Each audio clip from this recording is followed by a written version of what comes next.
Hello, everyone. Welcome back to the show, Everyday Anarchism, the show that finds anarchism, which I define as non-domination, cooperation, and mutual aid in your everyday life. My guest today is Alfie Kohn, who has been working on topics certainly of deep interest to me for decades. He's the author of the book No Contest: The Case Against Competition. Did I get that title right? Yes, that's right. All right, and and he's the author of many other very interesting books. But Alfie, I thought we would start today with No Contest: The Case Against Competition. But first, I'll just say thank you so much for joining me. I'm very excited about this conversation. Glad to be here. All right, so the thing that brought me to your work, and your work seemed new to me, and then once I clicked through, I realized I had, certainly the Gold Star book. What's the rewards-based book called? Punished by rewards.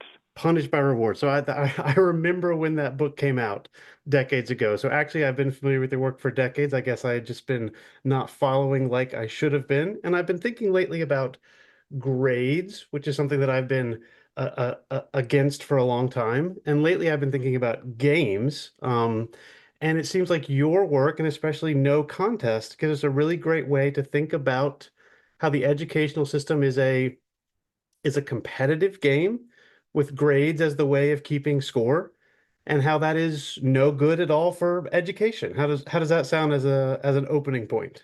Okay, there's a lot sort of braided together there. Yeah. There's much wrong with the educational system, in my view, that I've written about in other books that goes beyond either the question of competition or grades.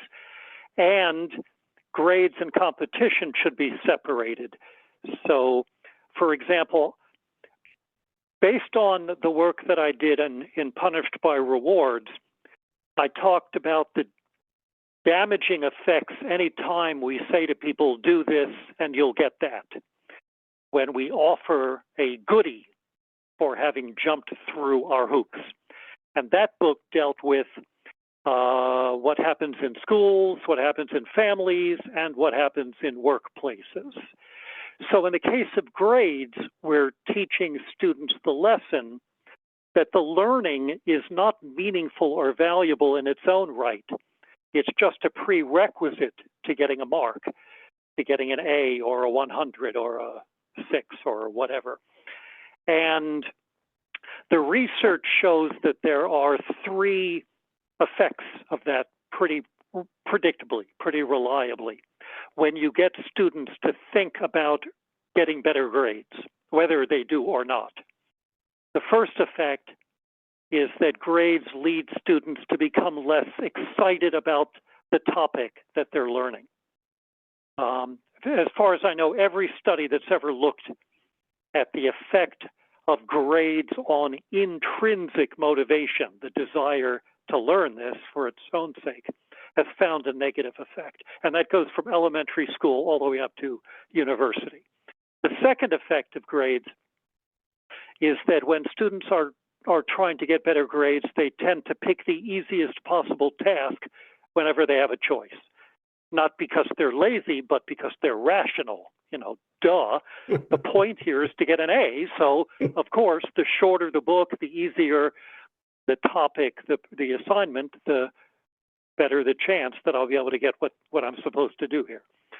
And the third effect is that grades lead students to think less deeply in a more superficial fashion, not to dig into the idea because, of course, the point isn't to understand. The point is to do what is necessary and only what is necessary in order to snag the higher grade. So all of that is a function of grades being extrinsic inducements or motivators. But if we wanted to take a bad thing and make it worse, we could now introduce competition into the mix, which is not inherently part of grades. I mean, many teachers say, I certainly hope that all of you will get A's in here. It's not a race. It's not a zero-sum game. Everybody can get a good grade, and that's still bad because the point is not learning. The point is grades. But if you wanted to take the bad thing and make it worse, you would rank students against each other. You would You would grade, for example, on a curve. You would you would add the arsenic of competition to the strychnine of extrinsic motivation. And once you've introduced the uniquely toxic extrinsic motivator known as competition, where there is mutually exclusive goal attainment, now students not only are less interested in the learning because they're trying to get a grade, now they're actively hoping that everybody else fails. So there is a new sensibility introduced into the classroom, which is about seeing your classmates not as fellow learners, but as potential rivals whom you hope will fail. And that's true not only with respect to grades in classrooms, but with respect to many other things. Or as I like to say, the only thing worse than a reward is an award, because an award is a reward that has been made artificially scarce. So I hope that adds a little clarity to the overlapping phenomena here that I've been trying to tease apart for some years now.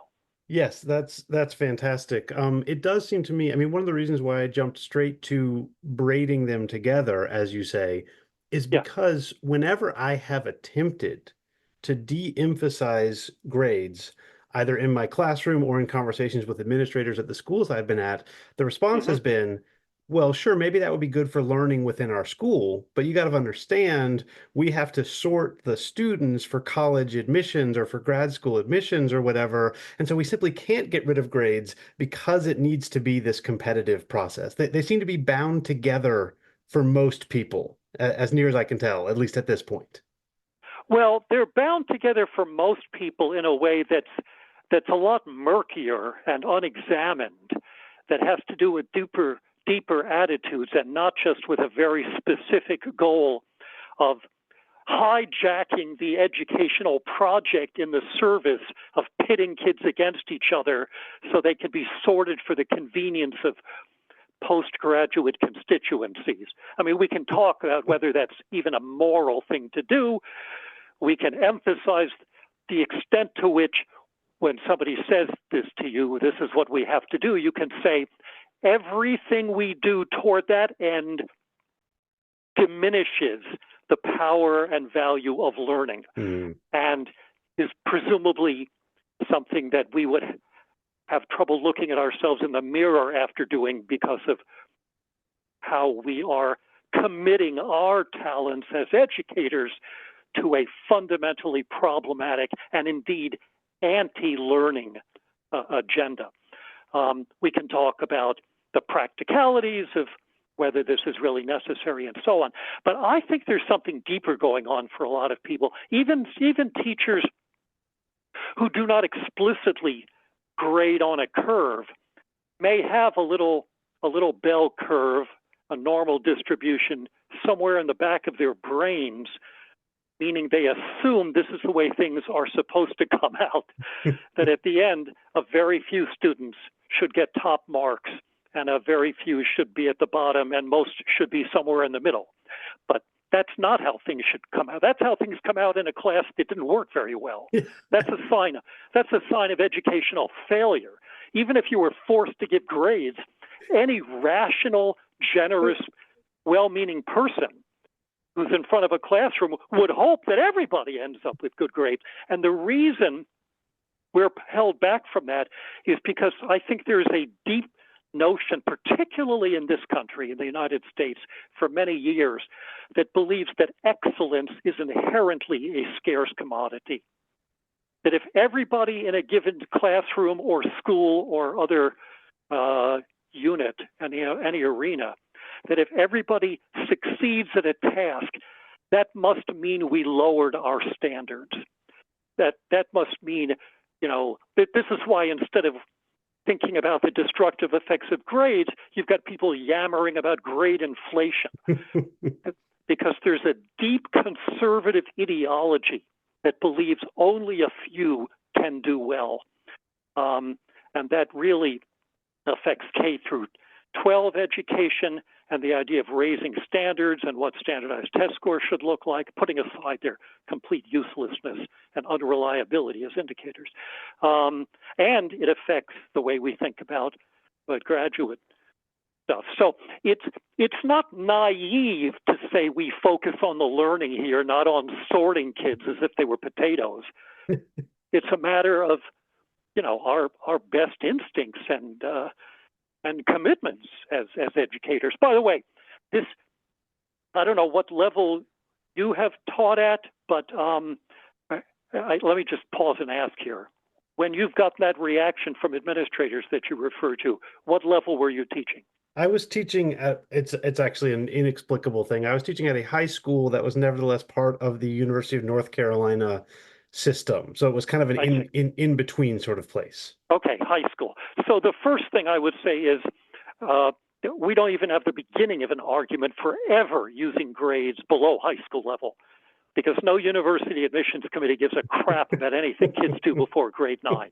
Okay, so anybody who's grading kids in middle school, let alone elementary school, hasn't even provided a shred of reason. It's literally all pain, no gain. But at the high school level, there are high schools, including one I happen to know, the Carolina Friends School in North Carolina, yes. And there are others around the country that do not give any grades ever, and yet their students get in to both very selective private colleges and large public universities without a problem, because the high schools are able to present the admissions committee with rich narrative reports and transcripts that describe the courses they take, in addition to the other stuff like essays and interviews and so on. And so the idea that you've got to grade kids and help to destroy their interest in learning, otherwise they'll never get into college, is simply false.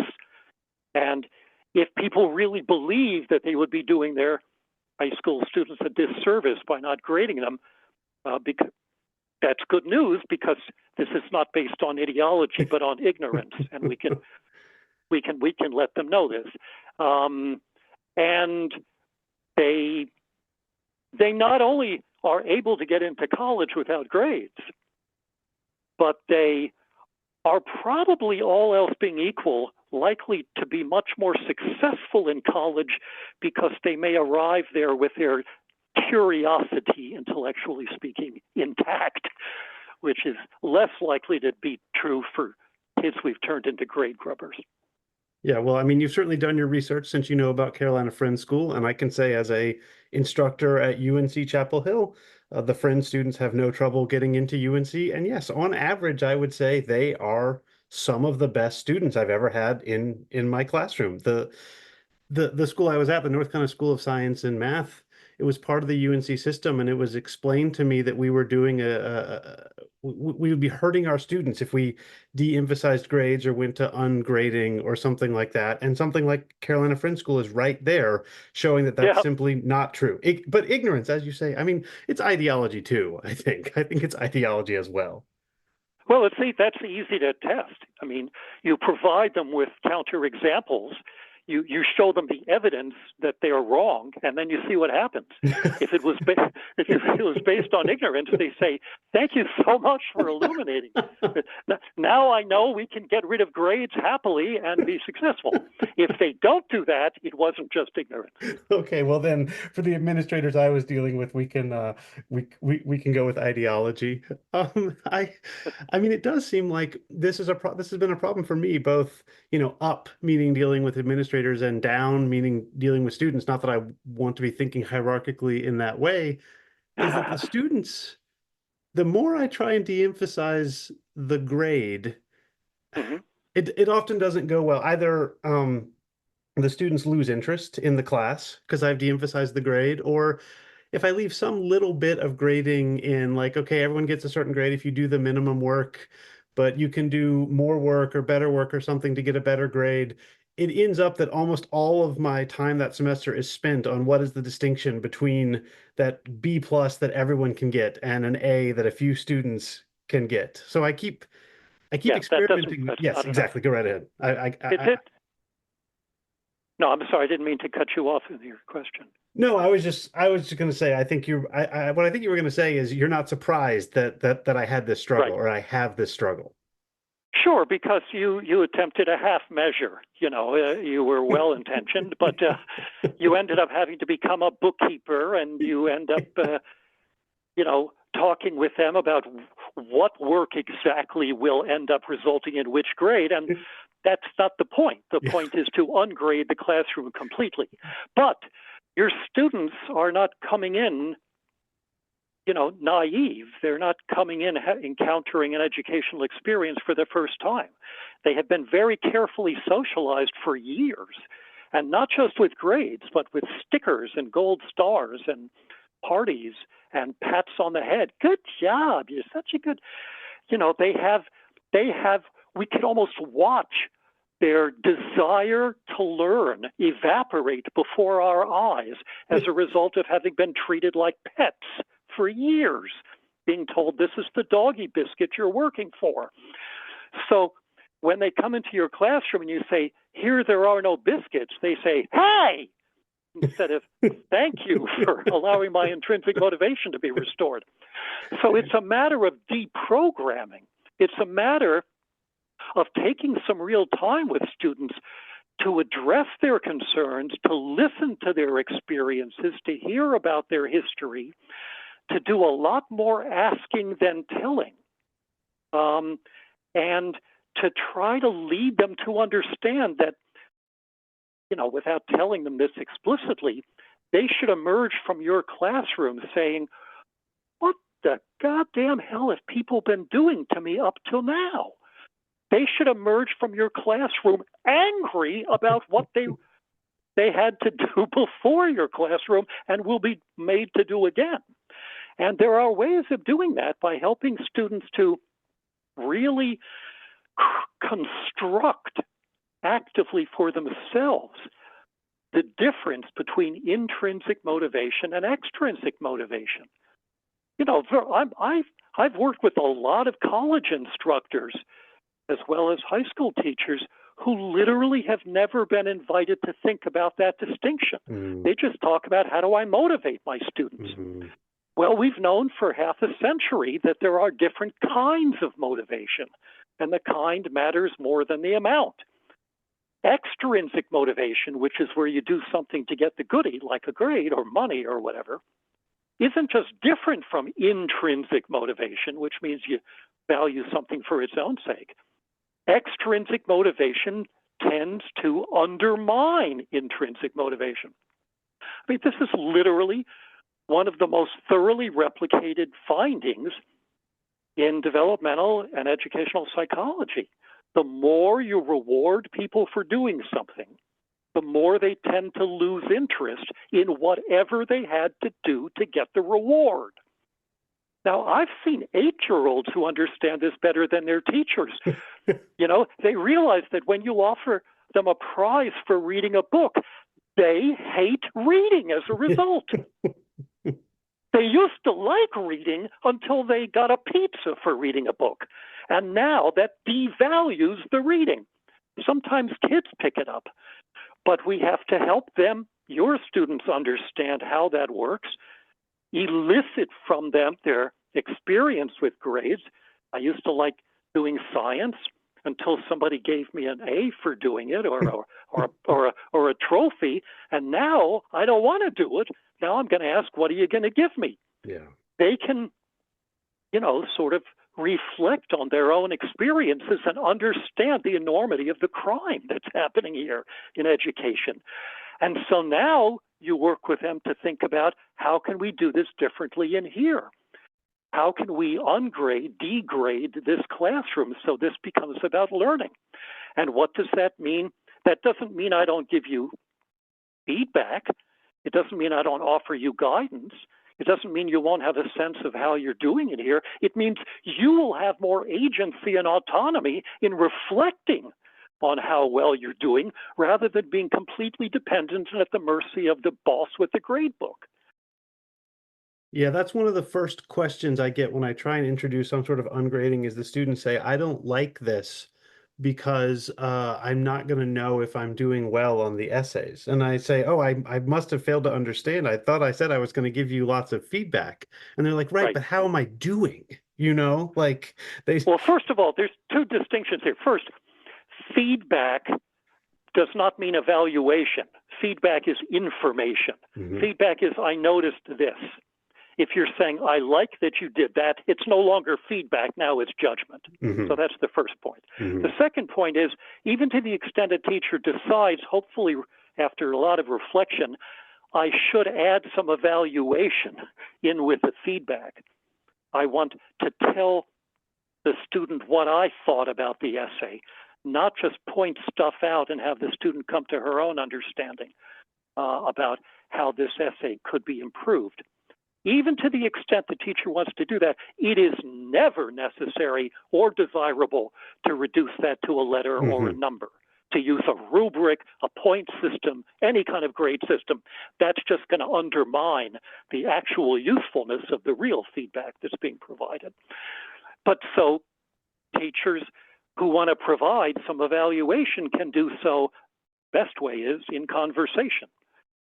The second best way is through a narrative report, through a written comment or something. You see why a narrative report is better, but it's still not ideal because it's still a monologue, not a dialogue. When you're talking with a kid, there's the possibility of a real dialogue there, and that can happen. But sometimes when students say, yeah, no, I know, yeah, you told me what about the essay, but how am I really doing? And sometimes parents do this with younger children. Yeah, but how's he doing? What they really mean is, how am I doing compared to everybody else? Mm, And that's where competition has been smuggled back in. And that's where it's so important to realize that it is a legitimate question for a kid to ask. I want to have a sense of the extent to which I've improved, about whether you think that I'm writing good essays, what could happen to improve that in your judgment. But it is not a legitimate question to say, how do I rank? Because yeah. that implies that it's no longer about success or excellence, it's about victory. And that's the through line of my first book, No Contest, is that excellence and victory are two completely different concepts that in practice often pull in opposite directions. So surprisingly, the more you're led to focus on beating everybody else, the more it's not just unpalatable and leads to unethical behavior and makes you psychologically not very healthy. It also, trying to win actually holds you back from doing your best. Yeah, I thought your book was absolutely persuasive on that fact. I really enjoyed reading No Contest. And as we're heading towards the end of our chat, I want to bring this back to the topic of what I would call the meritocracy. I think maybe I learned that word from William Deresiewicz, which is the idea that the education system is supposed to feed into society, or we can say elite society, and it's one giant contest of winners and losers, mostly judged on grades and test scores. And when you have people, I can't recall how much you wrote about this in No Contest. You certainly write about it in terms of capitalism. When you have people who complain about capitalism, what they're really usually saying is we want a level playing field. We want the competition to be more fair. And much of Yeah, the stuff about meritocracy, much of the language about something like diversity, equity, and inclusion is like, how can we make sure groups of students or groups of people who have been discriminated against because they are poor, because of their race, because of their gender, how can we yeah, get them on a level playing field so they have right. just as much of a chance as winning as anyone else? The idea that education and winning are separate things, that education is not a giant competitive game designed to produce a few Supreme Court justices and some senators, that Yeah, doesn't usually come up. no, you're absolutely right. There's all kinds of problems with people who talk about meritocracy. I mean, the first level is a standardized test score is not an indicator of merit. Um, Secondly, a lot of the people who claim to want a meritocracy are really using that as a code for I want the usual people at the top of the hierarchy to remain on top. And that's what we're seeing take apart our democracy now is, it's basically a reactionary and reactive um, response to the idea because there's large groups of people in this country who want everything to go back to when basically white, straight, Christian men ruled the roost. And they're happy to sacrifice democracy rather than to have a truly secular, multi-ethnic, diverse society, one that's less hierarchical. You know that better than I do, probably. But I think you're absolutely right that concerns about equity, important as they are, aren't radical enough to the extent they fail to challenge the premise that fairness still involves a competition, and that what is most constructive and beneficial for people, and ultimately more equitable, because in a competitive culture, winning before puts you in a position to continue winning, so it becomes increasingly unequitable as winning feeds on itself and losing feeds on itself. So the most beneficial from a psychological as well as political and moral perspective is not merely to allow those who have been ill-served by our system to get a boost so that they have a chance of winning.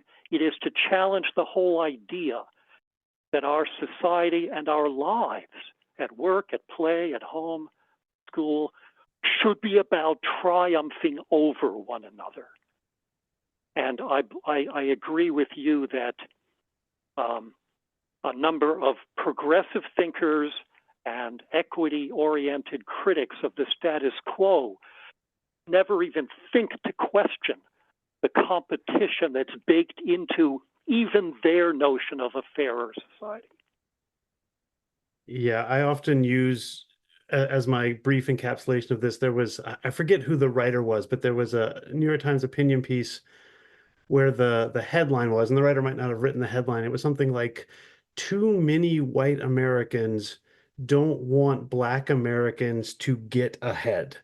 And of if the way you're fighting racism is suggesting that Black Americans should get ahead of white Americans, I know that's not what the headline writer meant, but there was this embedded idea by get ahead they meant live a a flourishing life, and yet we Right. can't imagine, it seems like we can't Yes. say they don't, to say that white Americans don't want Black Americans to flourish. Well, that's a horrible thing to say, that white Americans don't want Black Americans to get ahead. Who wants anyone to get ahead of them in a competitive society? You It's have to. it's just like the very word competitive is used in an honorific Yeah. for our Yes, school or our yes, country or our company. We want it to be more competitive. Well, there's two possibilities here. One is you're using the wrong word. What you mean is excellent, yeah, in which case stop using a confusing word. Or the second is you really mean what you're saying and you want it to be competitive, which means you want others to fail. yeah. I mean, the idea of ranking, I mean, rating is bad enough when we over quantify stuff, but when we rank students by their test scores, comparing one state to another or our country to other countries, U.S. is only number 5 in science or something. We want to be number 1. I mean, suggests that we view education as if it were a giant, sports match. We're number 1 becomes the goal here. But the other thing you're saying is you want children who live in other countries to fail, not to learn well. And that's, what, but it's really, it just becomes the language. Now, there are people who say we want Blacks and Latinos and others who have been ill-served by our system to get ahead. But what we're forgetting is that is a zero-sum game. Yeah. And it sort of reminds me of my friend and mentor, Debbie Meyer, one of the great educators of our age, likes to give the example of a first grade teacher saying to the kids, "Okay, I want you all to line up for lunch now, and I want you all to be in the first half of the line." Yeah, right. Remember, if you're talking about getting ahead, or Yeah. you're saying, I want you, you are saying, I'm asking you to do something that everybody cannot succeed at. Yeah, and you're right. I want to stress how much you have emphasized so much of this is manufactured. I cannot tell you how many manufactured scarcity, how many high school students have told me they have to go to an Ivy League university. And if you ask them why, they don't know why. There's not a real reason that they have to go. There's not true scarcity. I mean, there's scarcity of Ivy League spots, but there's not scarcity of great educations. But they just know to be the winner in this competitive meritocracy, it has to be Harvard or Yale, or they'll settle for Cornell, and as someone who went to the University of South Carolina and got a great education, I know there's scarcity for great educations, but not at the level that people think there is when they need to be one of the winners at one of these Ivy League schools. Well, there's two distinctions here. One is the distinction between um,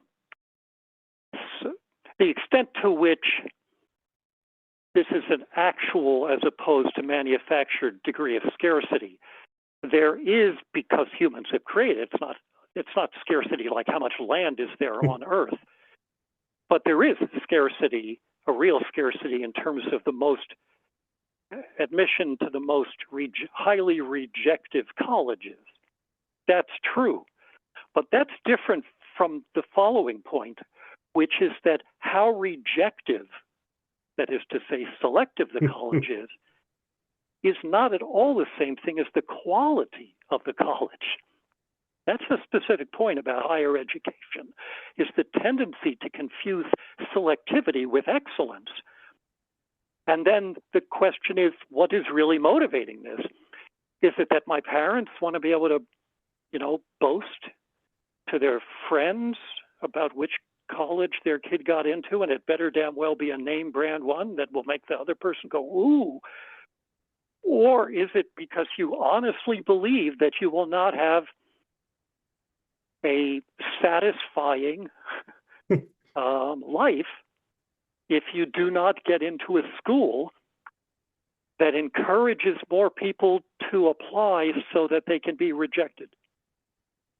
Yeah, the only thing I would add to add is insofar as the meritocratic educational stuff feeds into financial success, and insofar as we are a country where you need to have a lot of money to make sure that you have things like health care, then it does become a rational thing that the students need to be one of the winners. But that's just a failure of our society that only the quote winners get food and shelter and health care.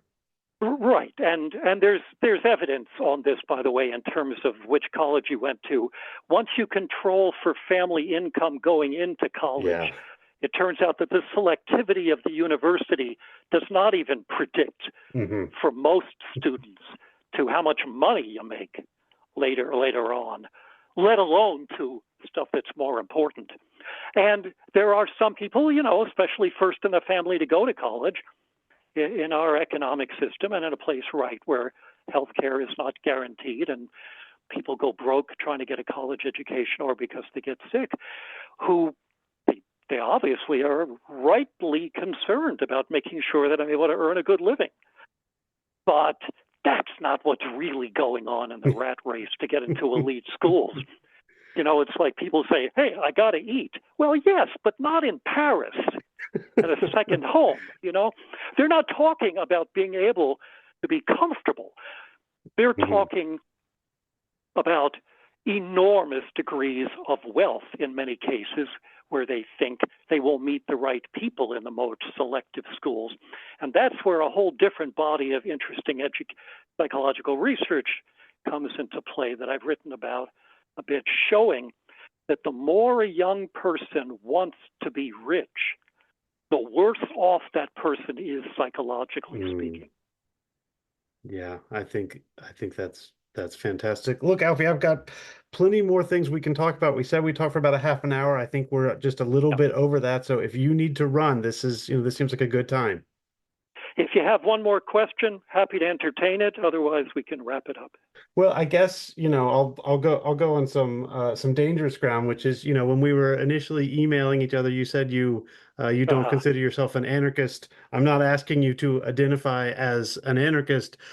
I just want to say, the thing that I'm interested in, that I call anarchism or everyday anarchism, and I locate it in people like Kropotkin and Yep. David Graeber.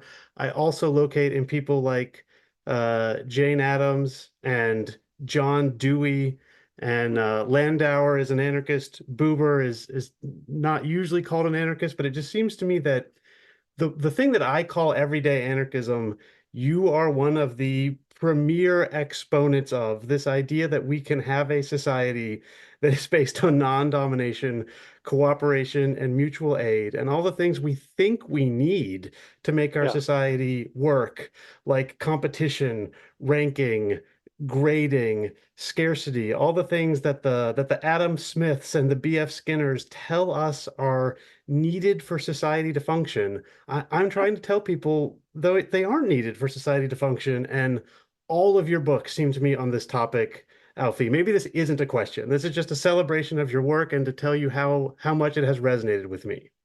Oh, thank you. Well, we'll leave it at that. I'm less worried about labels, and it does seem that we we see eye to eye on many of these issues. You know, a lot of it depends on how you choose to define the term. But if we're talking about moving away from domination, moving towards something fundamentally democratic uh, and cooperative, then yeah, that's the kind of work I've been doing, and it sounds like the kind of work you've been doing too. Wonderful. Last thing, can you tell people more about what you're up to right now, where they can find you? How can they get more Alfie Kohn in their life? Would that more people woke up in the morning with that as their goal? Um, no, thank you for the lovely question. The quick answer is my website has everything on it, hundreds of articles and blog posts, as well as information about my books and a couple of videos and so on. And my website is just my name, Alfie Kohn, KOHN.org. Okay, and I will put a link to that in the show notes as well. Thank you so much, Alfie. Thank you. Bye bye. All right, bye.